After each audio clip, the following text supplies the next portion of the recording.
Hey guys, I'm Jackie Brubaker. I'm an author, a motivational and career coach, and host of That Girl the Podcast.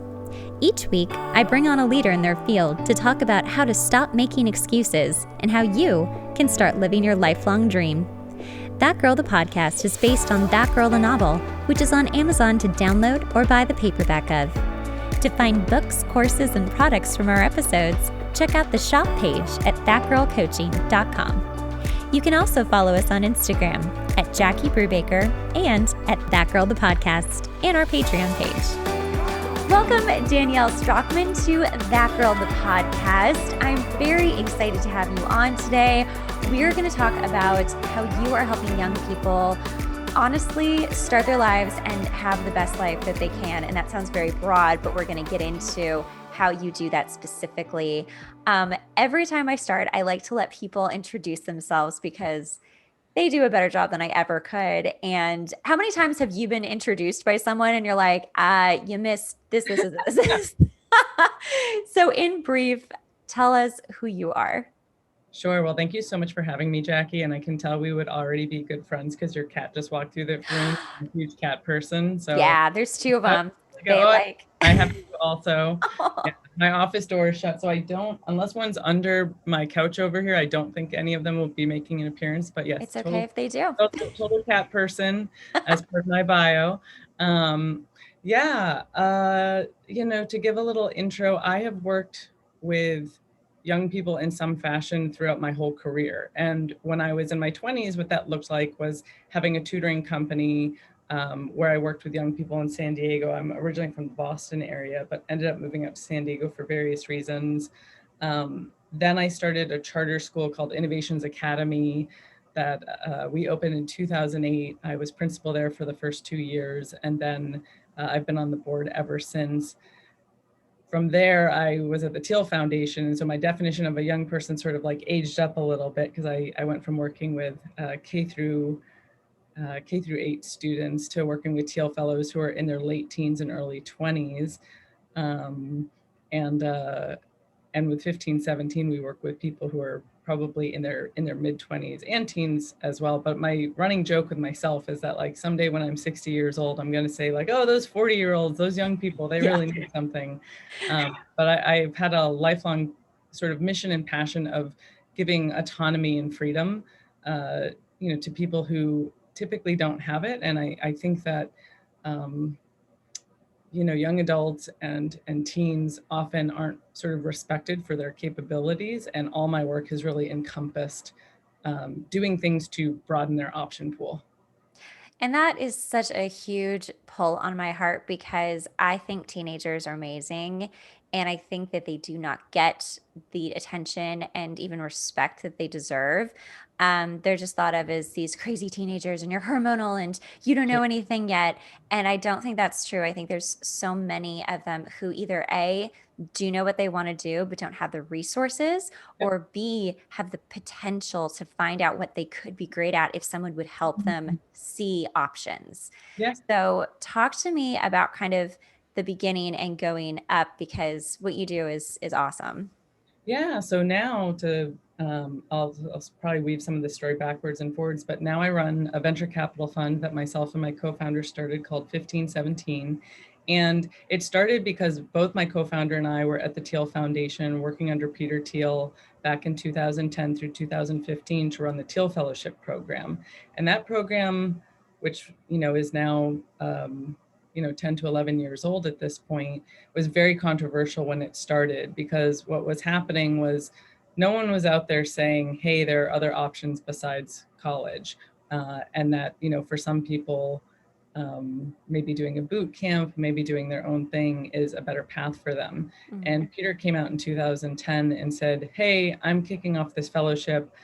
The thesis is, what about instead of a young person taking on $100,000 in debt to go to school, what if we gave a grant of $100,000 to support them in working on a science or tech project of their choosing, with the stipulation that that has to be their full-time thing. They can't be in school, they can't have a job somewhere. This has to be what they're dedicated to for the next 2 years. And let's see what they could do with that. And it's just a grant, non-equity based. the response from the public on our program was wild. We had worked with a professional media team, and they told us that normally in a news cycle, you'll get about 2 weeks of press on something, and then it kind of dies down. We got a full 6 weeks of, kind of crazy news. I mean, one thing I learned, and that I think we all see now, is that media satiates on sensationalism. So the headline was never, Peter has a nuanced view of education and thinks that maybe college isn't the right thing for every single person. The headline was, Peter's telling kids to drop out of school. Of course it was. Of course it was. Right. So it was huge. But it was very interesting to see that it was extremely controversial then.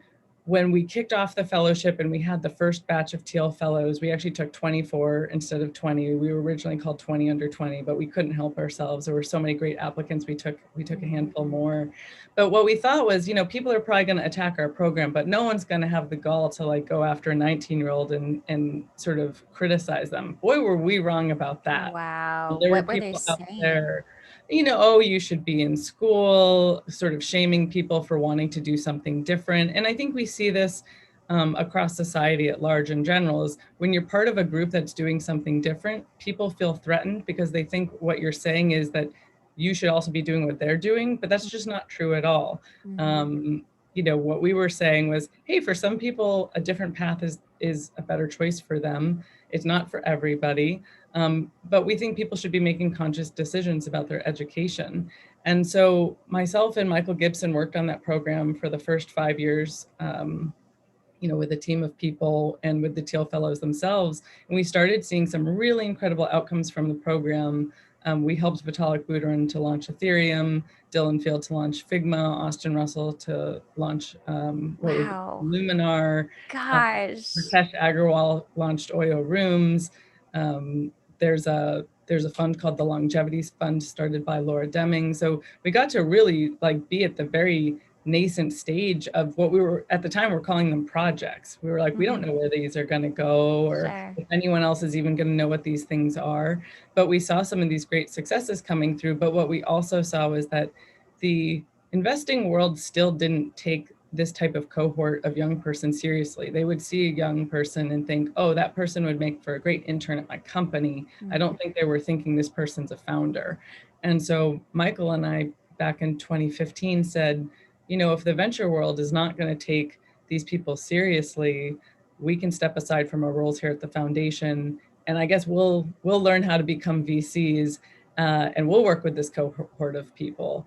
And that's kind of the idea that sparked us, was just seeing that there was kind of a gap in the market and in the financial support. Like, one thing that was interesting to us was that with the fellowship, it was the $100,000 grant.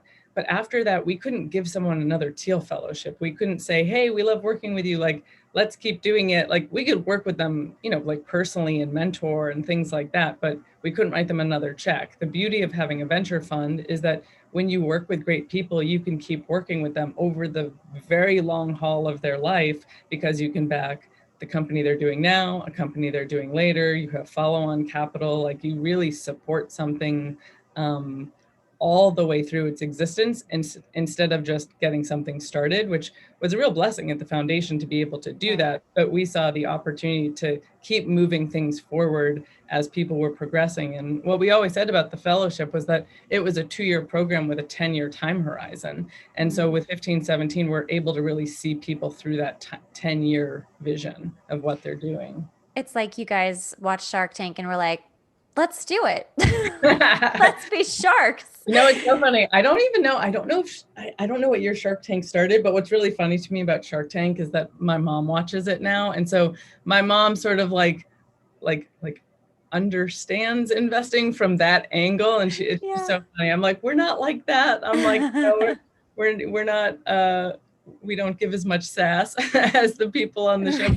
But that's another thing that's changed too, is that this, the idea of having a different path educationally for yourself is now commonplace. People talk about it.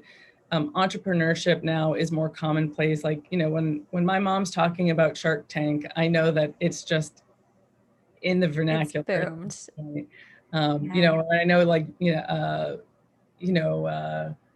I think Billions has also like, gotten people to understand that whole world more. And actually, I've never Right. even seen a show of it yet, but it's like when other people who aren't in venture understand what 2 and 20 is, you just know it's out in the world. Yeah. So, okay, because you're right. It is so much more commonplace to be like, go to a trade school or start your own business, be an entrepreneur. My dad was an entrepreneur growing up, so I watched a lot of what to not do, Yep. and parts of what to do. I was one of those people who really loved school and was like, I'm always going to have a job and be entrepreneurial on the Yeah. side. What's beautiful about what you're doing is helping kids at the very start. And obviously they have started some incredible businesses. And seeing that and being like, okay, I'm gonna nurture this and help.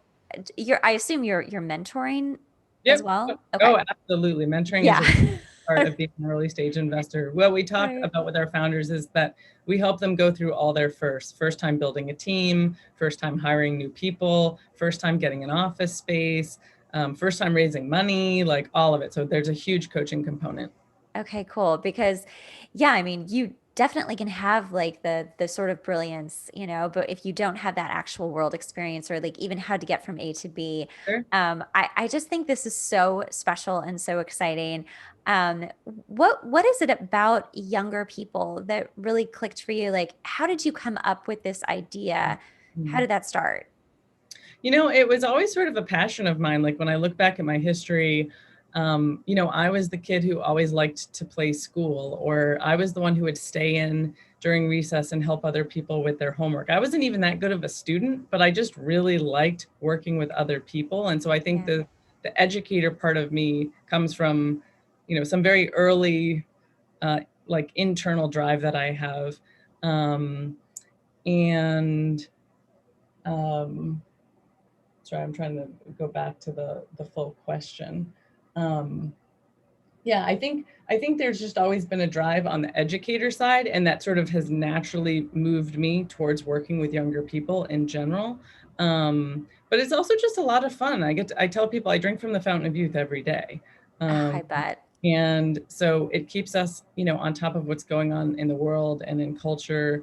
I think also like education and educational opportunities have always been really important to me. And even though 1517 is a venture fund, we really think of ourselves a little bit more like an educational institution. It's like we have this community of portfolio founders. They're all learning alongside each other. They're helping Mhm. each other. There's a lot of peer mentorship. Um, and just what I see is that when society says that, hey, you have to take this one path, there's so many people who get on it and the blinders are on. They don't even know they can step off and say, hey, I Mhm. could do something else. I had my own sort of wake up moment like that when I was in my early 20s, where I was kind of on the education escalator. I had done undergrad, I applied to grad school, I was about to go to grad school. And then I just had this moment where I kind of woke up one morning and said, do I really want to go to school for 7 more years?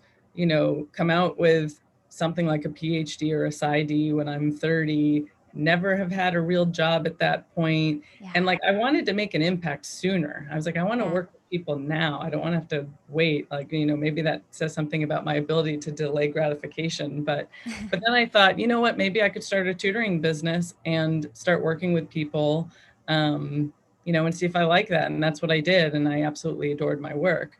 But I think Right. too many times we keep telling people, um, oh, you have to wait until you're successful or wait until you finish something before you can really do the thing you want. I don't think this is just Yes. about young people, but it's Yeah. also about really all of us. I think, this idea of, oh, you can do all the fun stuff when you retire or something. I Mhm. think that thinking is um, losing hold over time.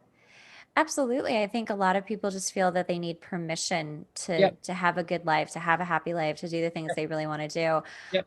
I think also this pandemic was a huge wake up call for a lot of people like, oh my gosh, you finally kind of like get out of the rat race because you had no other choice. Right. And then you're like, oh wow, am I actually okay with the way my life is moving? Yep. Nope. And so Yep. many people have switched and changed Yep. and are taking real risks on themselves finally for the Yep. first time. Yeah, it's really exciting. I mean, Yeah. that sort of wake up moment, I think, is really important. And I think it really speaks to the human ability to develop and say, hey, you know what? I'm going to take risks now. I'm going to put myself out there. I'm going to start doing the things that I've always wanted to do, but held myself back from. And it is a scary moment when one does that, but it's also really fulfilling. Right. So, what happens when one of your kids is in that moment where it's starting to get really scary? They're starting to have doubts about themselves, about maybe what they're doing. How do you help them push through that? Sure. Let's see. I think what I often will come back to is that, to me, entrepreneurship is about service. It's about who you're serving, whether it is sort of like a mission oriented startup or like, very customer based or problem based startup, that you think about like, okay, well, yes, this is challenging and it's hard to push through this thing, but you're doing it for something that is bigger than yourself. Mhm. Whether it's supporting a certain group, or bringing in new technology into play. And I've often told founders, hey, take pictures of the people that you're serving and put them on your wall so that you remember what Oh, you're doing, so that when the going gets tough, you stand up and say like, okay, I'm just going to keep doing it. And one of my own mantras is really just put one foot in front of the other. mhm. It's not about springboarding to the end of the journey. It's about, okay, what's the one thing I can do today that's going to further what I'm doing? And it doesn't always mean that it works out, but what it means is that you gave it your best. And one of the things that we see fairly frequently within the entrepreneurial space is failure. And Oh, yeah. sometimes things are not like meant for the right time. Sometimes it's just hard to figure things out, but it's really just about, giving it your best and seeing what happens and seeing what you can learn from the experience and what you can take from it. Right. But really, I think knowing who you're serving or what you're trying to bring into the world and keeping that in mind at all times really helps to get through sort of the challenges. And that's why people always say, like, you better eat, breathe, and live what you're trying to do. You have better have a passion for it, no matter if you're making money or not, because first of all, as an entrepreneur, it's a 100% full-time job. Yes. And if Yep. you are not, I mean, listen, and that's the thing too, even if you are passionate, it is still a job. And so there will be days when you're just like, I don't want to do this. I'm tired. Yeah. But I think the understanding of the understanding of like how important is this? Is this something that I need to keep going with because I can't not do it? Or did I jump into something because it sounded fun or Yeah. I saw everybody else doing it? How do you help people determine what kind of businesses they'd like to start? It's I will often talk to people about what is their sustaining motivation. Like, and sometimes that looks like going back into childhood and thinking about what were the things that really interested you? What were the things that you would spend hours and hours and hours on and just lose track of time? Mhm. Um, or what were the things that you faced? Like sometimes it's about adversity. Where someone faced something and they said, I don't want anybody else to ever go through that again. But oftentimes it is very personal for people. And in fact, the founders that we work with and the young people we work with in our community, they often have a mission and a sustaining motivation because, kind of to what you said a moment ago, for some people, entrepreneurship is this kind of cool, sexy looking thing. Right. Um, it only looks good in photos. Like Yeah, it, totally. it like, and even then maybe sometimes not so much, but it's something where there's no glory, there's no financial gain almost ever. And if there is, it's not for many years through it. And so you have to be, um, we believe that you have to be doing it for something bigger than yourself and that sustaining motivation, because that's what's going to get you through the first like 2 to 4 years, which are really grueling. And Yeah. then the next 4 to 6 years, which are still grueling, but just in a different way. Um, yeah, we often talk to people about, what are the things that they've been passionate about, and what would we ask the question to founders when they're pitching us too. Um, One of my favorite questions is, of all the things in the world that you could be working on, like, why are you spending the most pain and suffering on this? Because it truly is Mhm. pain and suffering. Like, It it's is. also enjoyable. It's also what gets you out of bed in the morning, but you're also signing up for like difficulty. And a lot of the people we work with, I'll be really frank and say, you could have a 200, 300K job at Facebook. but you're doing this. So tell me Yeah. why. And often they have like really great stories.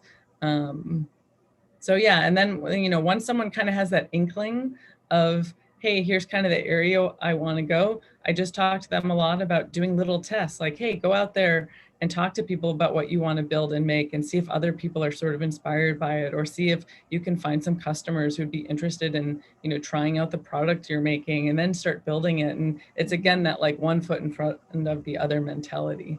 I'm a big believer in that too. I love testing things. I think that's the best way to start. Just like no money, practically no Yes. Yep. money. Yep. Just don't, so many times people make huge mistakes of like, I'm going to get the business credit card and I'm going to buy all this stuff and I'm going to have the perfect desk and all my stuff is lined up. And now I'm an entrepreneur. I'm like, oh my God, Well, like, yeah. what are you It's so doing? It's so true. I was talking to a founder the other day, and he said, we started our business on a spreadsheet and phone calls, like, Hmm. and we hadn't built anything, and we're just figuring it out. And in fact, 1517 started as a fake venture fund. We printed off 2 T-shirts. We went to a hackathon. We needed, to the point about experimentation, we needed to figure out if the name worked. And so we went to a hackathon when both Michael and I were at the Teal Foundation. We were supposed to go as the Teal Fellowship, but Michael got on stage and presented 1517. We had this black T-shirt with, our white font that we have that just became our logo. And he pitched the idea. There were 1,000 students in the audience. The crowd went wild. They loved this idea. And we thought, oh, I guess we really got to do this. And people would come up to the booth we had and say, oh, wait, how do I find it more? We had no website. Nothing Yeah. was, business registered, nothing. It was just Yeah. 2 T-shirts and us. And that's how we got it started, was just kind of trying it out. So yeah, Yeah. I'm a big fan of the, sort of fake it till you make it. I had a similar situation actually happen to me in a very similar way. I I had a bakery and it was always just yeah, I had this bakery, but before I had it, I loved to just bake for fun. And a friend was like, "Oh, there's like a." It was when cupcakes were really hot, like Yeah, really yeah, huge. yeah, And he's like, "There's this cupcake camp thing, like I don't know, like look into it. Like it'd be fun to do for you." I'm like, "What?" yeah. And it was a competition. I'm like, "Oh, it's so late. They won't put me in it." But they did, Oh and I sold out and I got written up in the LA Times my and gosh. people were like, "What is your bakery? Where are you located? What is your cart? What's the name?" I'm like, and I always thought like, well, my last name is Brubaker, so I guess Brew Bakery. I mean, it literally came out like that. Your name is so perfect for It that. was perfect. And then just a couple weeks later, I was like winning Cupcake Wars, and it was so funny because that's what it is, right? You just put it out there and see if people bite, and when they do, Yep. you're like, oh, we've got something here. Right. Exactly. Exactly. So I love that though, because yeah, people, even today, people think 1517 is a much bigger firm than we are. We're only 4 people. And, sometimes we'll meet, uh, folks when we're on campuses. We haven't been on campus in a little while, but we're looking forward to getting back as soon as we can. But, people would say things like, oh, well, who are the GPs of the fund? And I'm like, well, you're talking to one of them. They're and like, that's oh, I had no idea. right.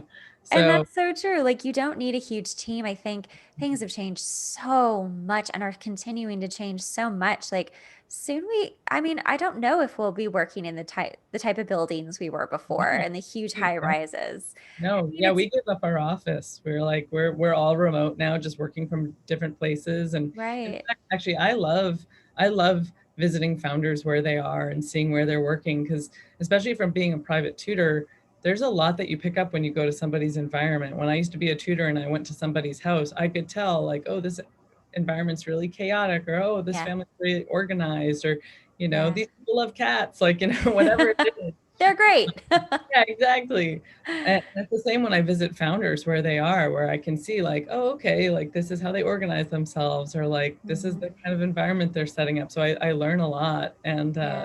and it's a lot of fun. And yeah, I don't think we need like necessarily as corporate building structures, as we once did. It's going to be really interesting, I think, this year and next year to see Yeah. um, what the world of work physically looks like. I agree. Um, what would you tell someone who is maybe a senior in high school or Mhm. even just still in college, and they're questioning whether they want to stay in school or they want to start a business? What kind of checklist maybe would you give them? Well, one, I would say you can do a lot in tandem. I'm not a big fan of closing doors unless you have to. Me And too. so, I would say, um, start working on the business and kind of see where it goes over time. I think it's good to apply to different things, whether that's schools or boot camps, or accelerator programs, and see what happens. And then you make choices when you need to. It's kind of reminds me of how we do investing. Oftentimes, we're not making the decision of do we invest or do we not invest. We're making the first decision, which is, do we take a team meeting with these folks? So it's like doing small decision making over time. And so I would think about, you know, to your point of, you don't have to go out and get the Amex card Right. and incorporate the business and do this, but do some of that experimentation and see. And then I think the choice to go to school or not go to school is something that is a fluid decision. So I was talking to actually a mom of a 17-year-old a couple of weekends ago. She kind of she messaged me kind of frantic and said, I'm an entrepreneur and my daughter has started something and it's kind of taking off, and we're thinking about college and I'm not sure what to do. Can we please do a phone call? And I was like, oh yeah, of course. And so we get on the phone, and she was thinking about it really binary of like, does she go to school or not go to school? And I was like, well, like, you still have a little bit of time before that decision needs to get fully finalized. And by then you'll know more about how her business is doing. And also, what about saying, hey, let's do a semester off? So it's not like we're going to school, not going to school. Take a semester off, like set some sort of checklist items, between you and your daughter about, hey, here's how we'll know if your business is doing well enough that like you should keep going on this. And then you can reevaluate and figure out, hey, do you sign up for the next semester of school? Or do you say, you know what, like maybe not for this year? But it's a set of choices over time that you make with the information that you have that's constantly being updated, not a binary, I'm not going to college or I'm only being an entrepreneur. I think this happens to entrepreneurs too, is they get in the mindset of labeling themselves as something like I'm an entrepreneur, and then they feel guilty if they go and get a job somewhere. And it's the same thing. Like you can keep making these different decisions and say, hey, you know what's going to work for me is to, maybe work with a bigger company or work with another startup right now. And it's the same decision-making thought processes going to school. And for anyone listening, I'm always happy to talk to people about these types of decisions. And in fact, we visited so many campuses that I also like to say that I'll do like good/bad guidance counseling with people where they'll say like, I'm deciding between these couple of schools, and I'll say like, well, tell me about yourself more. And they'll tell me, and I'll say, yeah, no, like you seem like a student who's from this school more than that school. Cause like I've been on campus a lot, and I know which campuses are more academic versus which campuses are more sort of maker kind of maker types. Yeah. I love that. You know what? And with that, tell people how they can find you. Oh, no, absolutely. Absolutely. One of our firm's values is accessibility. And so my email is just Danielle at 1517fun.com. You can just shoot me a message. I'm also on Twitter. I'm on LinkedIn. It's always good to say, and in any intro that, a person is reaching out for, like why you're reaching out to that specific person. So, let me know who you are. Let me know if you're making a decision about school, if you're a founder who's either a student or doesn't have a degree and is, thinking about how to take the next step. Like always happy to talk, but give me a little bit of info. I get lots of emails. So sometimes I'm like, I'm not sure why this particular person is emailing me versus if this is someone who spammed a whole bunch of investors, and I can kind of ignore that one. Right. Yeah. I love what you're doing, and I'm so glad that you exist and 1517 exists. And so all the links will be in the bottom to find you. Thank you so much, Danielle. This was so great to talk to you. Thank you so much for having me. It's really, really fun, and I'm looking